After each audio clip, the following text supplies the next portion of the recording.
All right, so we're here with Charlie Coyle. Charlie, welcome to Subjectively Speaking. Appreciate it. Thanks for having me on, guys. Of course. Yeah, we're very excited to talk to you. So, obviously, you got your off season started out really exciting with the signing of your new 6 year contract with the Columbus Blue Jackets. So, this past season saw a lot of change for the organization. It also saw some of the highest excitement and highlights that this fan base has seen in the last couple of years. So how would you describe your first season in Columbus? It was definitely up and down. It I feel like the first half, it was like three different sections, honestly, when I think about it. Like the first half we were kind of just like we were just riding the wave. We're up and down. We're winning a few, we're losing a few, winning a few, losing a few. And we're kind of playing 500 hockey. We kind of knew the potential we had in that room. And it just like it just didn't feel right. It's like we weren't able to produce what we had in there, and like we knew it was there, and we just couldn't get it out. And then you start to figure things out about yourselves and your team, working through stuff. And then, of course, there's big changes, there's coaching changes, there's a couple trades, bringing a couple new guys in. Um, and then sometimes those things can spark a team. Sometimes you're missing something that you need, and someone comes in and helps that out. But I think as the season goes on too, like you just learn more about yourselves, and you talk a lot more, and you just see what works, see what doesn't work, and you make adjustments. But we did that, I think, individually as a team, and then having those new pieces definitely helped. And then all of a sudden we go on this tear for about 2 months where we were the best team, top whatever two, three teams in the league during that span, and everything's going great. And it was like this is what we knew we had, and then all of a sudden towards the end, it's like we kind of just we lost it a little bit, and we knew it wasn't going to be like that for the rest of the year. It's a tough league, especially when you're trying to make playoffs, and and there was so many teams in the hunt at that time. Of course, we had a couple timely injuries with guys who play big parts of our team. That hurts too. But I think even putting that aside, like those excuses aside, we didn't give ourselves the best chance to make playoffs, and we kind of strayed away from how we were playing for those 2 months where we were the best team, and we weren't doing that consistently anymore, and it came back to bite us. Well, and I always hear folks say, like, even when things don't go the way you want it to, everything is data, right? Everything is information that you can use heading into next off season, or into this off season rather, and into next season. And so I'm just wondering from your perspective, obviously, right, like every guy in that locker room is going to be motivated to the nth degree after coming up just short this last year. And I'm just wondering, what are you taking away from this last year, and what are you hoping to be able to expand on heading into the next season? Well, there's a lot. Like every season individually, you want to come back. You want to come back a better player. You want to be able to produce more, and like for me personally, yeah, of course, I want to keep producing. Like I know I'm on the back nine, right? Like so, I'm getting older, but I still feel in great shape. Um, I feel good about myself, my game, but I want to keep pushing it, and that's something I've always tried to do, and something I'll continue to do. But also not just on the ice, but I guess it translates on the ice a little bit, but just my leadership and what I can bring and be more vocal, leading by example, like I've always done, but having more of a voice and not being afraid to kind of step up and maybe say things, maybe bring stuff up that I've seen from teams that I've been on.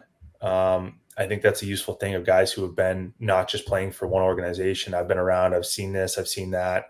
I have that experience that I need to share, and it'd be a detriment to the team not to share what I've learned, both good and bad, that I can relay to the guys and that can maybe help in ways. So I'm really looking forward to doing that a little more. It's nice to be solidified now that I'm here, that I know I'm going to be here, and putting all my efforts towards this next 6 years and beyond. It's exciting.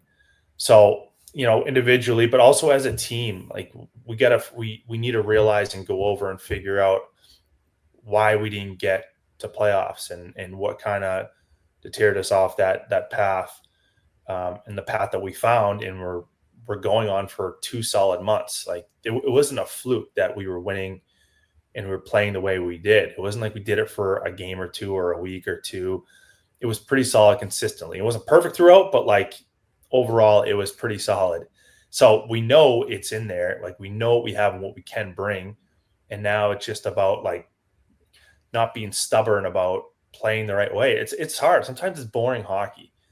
And but the boring hockey and over, you get results. And we definitely get results when we do that because we just play the right way when we play that boring hockey. And I say boring, it's not always boring because you play the right way, you score more. Scoring's exciting, right? But it's like those little things, the boring little details over and over to get to that end result. You can't just get the end result right away. And making too many risky plays and 50-50 plays where, yeah, if you make that pass through, we're probably in, but if not, it's in the back of our net. Like there's little things like that we have to kind of grow up and realize and be a little more mature about our game. But it's in there, and that's what I'm excited about. And it's one of the reasons why I signed back here is because I know what we have in that locker room, and I'm excited to play a part in getting our team to that next level, which is playoffs and beyond. Yeah, and we obviously love anytime a player sees the potential and like buys into what we know as fans we have here in Columbus. And that's always really influential for us. And obviously, there was a lot to take away from this past season, especially after Rick Bowness took over the bench or from behind the bench. And we've heard you and others say that the way he communicates is part of what makes him a special coach.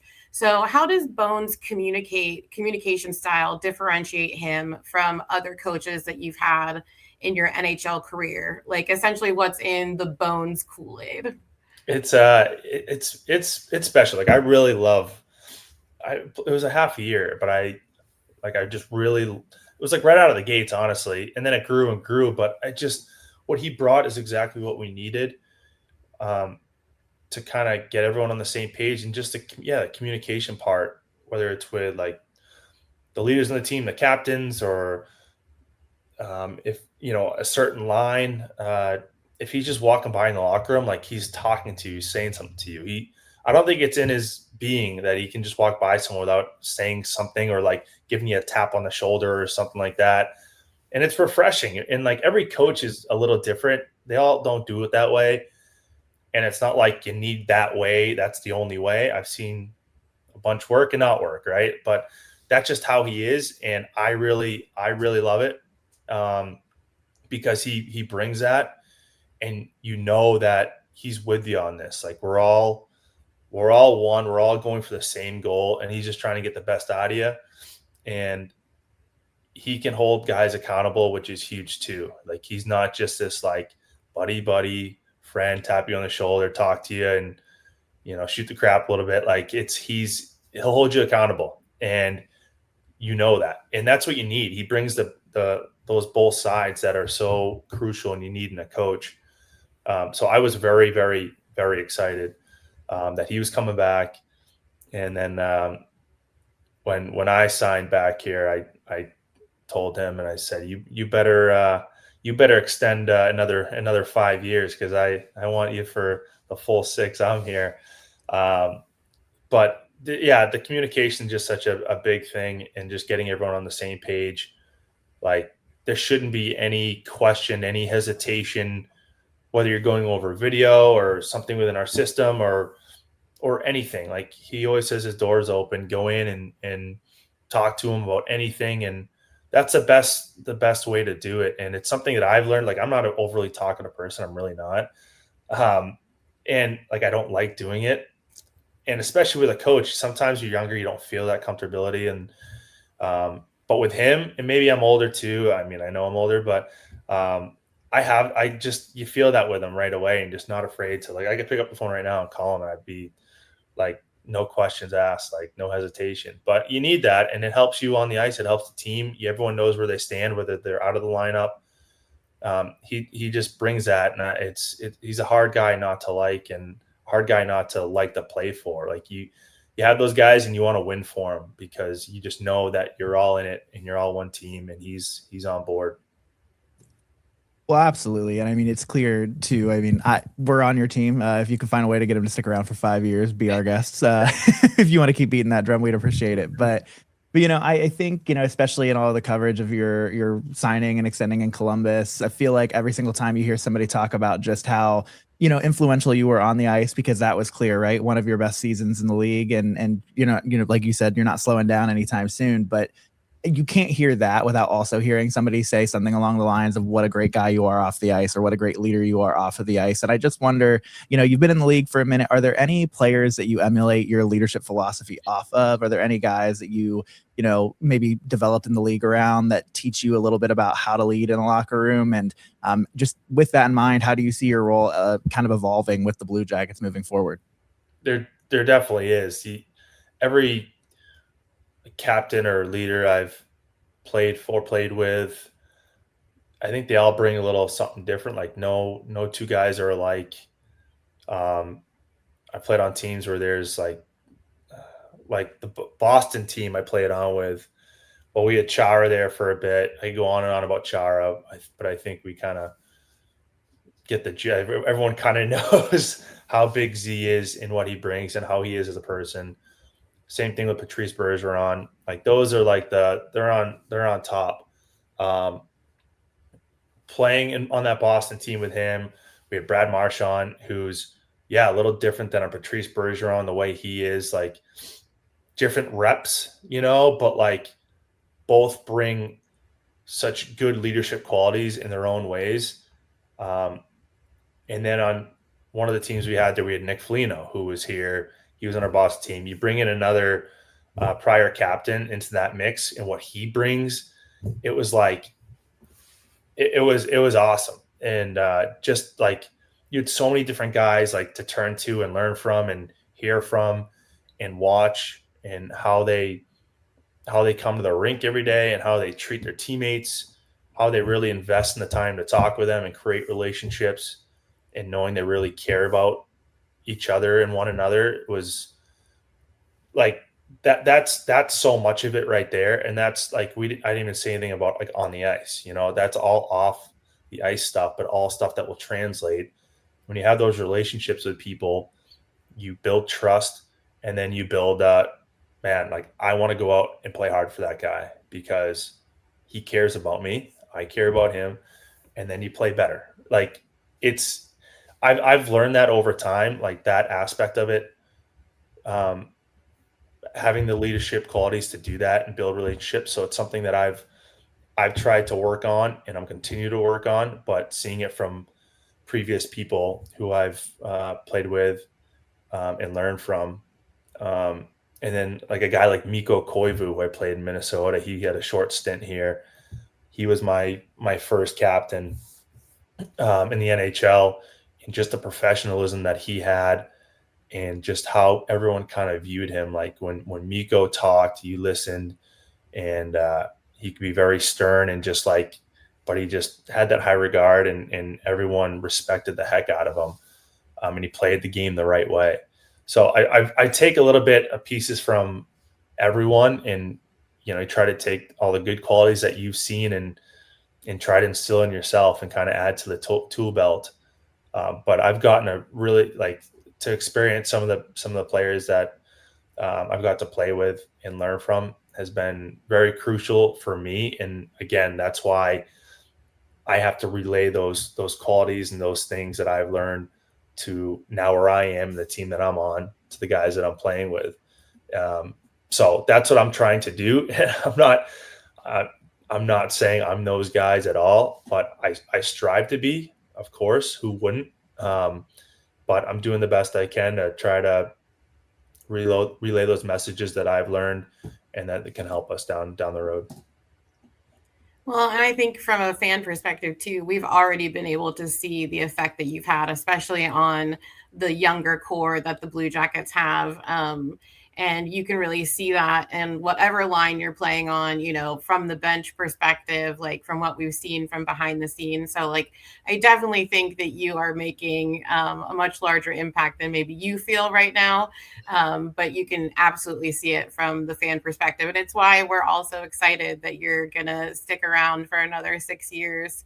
And obviously, we could talk to you about hockey all day long, but we like to end our interviews with like a couple of fun questions to get a little bit of extra personality out of our guests. And I'll let you decide if this is a fun fact. But fun fact, you and I actually share the same birthday. No way. Yeah, so we're both March 2nd babies, and I grew up loving my birthday. I still love my birthday. So I wanted to know if you have a favorite childhood memory from one of your birthdays. Oh boy. That's a good question. Let me think here.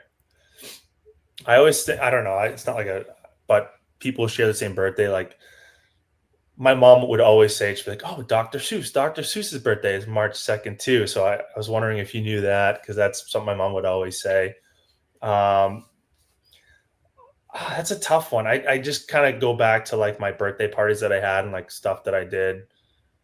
Like I had like a hockey birthday party, but that's not really fun on this right now. But it's usually sports. I remember I did like a laser tag birthday party one time. You go to a laser tag thing. That was pretty cool. Yeah. And then like once you get older and then you're playing, and then like you're playing on your birthday sometimes. Mm-hmm. So like, I think I've been on the road a few times where like it was close to Boston, and my family has like driven out to see me. So just like little things like that is special. Like, I don't know. I really don't care about my birthday anymore, to be honest. Like just one of those things like, oh, I got to answer a million texts now, but it's like, well, people care about me, right? It's a family and cousins and friends and all that. So it's a nice thing. But yeah, March 2nd, it's a good one. There's a lot of March birthdays in my family. My mom, my daughter was born in March 8th. This past one, there's a couple. There's like a few right in a row, like spaced apart by 2 days. So it's a fun month. Yeah, same with my family too. I was actually March 2nd is my grandparents' wedding anniversary. So oh, no way. Yeah, but if you want another cool person that shares our birthday, John Bon Jovi. Oh, I didn't know that one. Yeah, so that's another fun fact that you can pass along to people is we share a birthday with him too. So. Big fan of what he's doing. No, you and I are the same though, Charlie.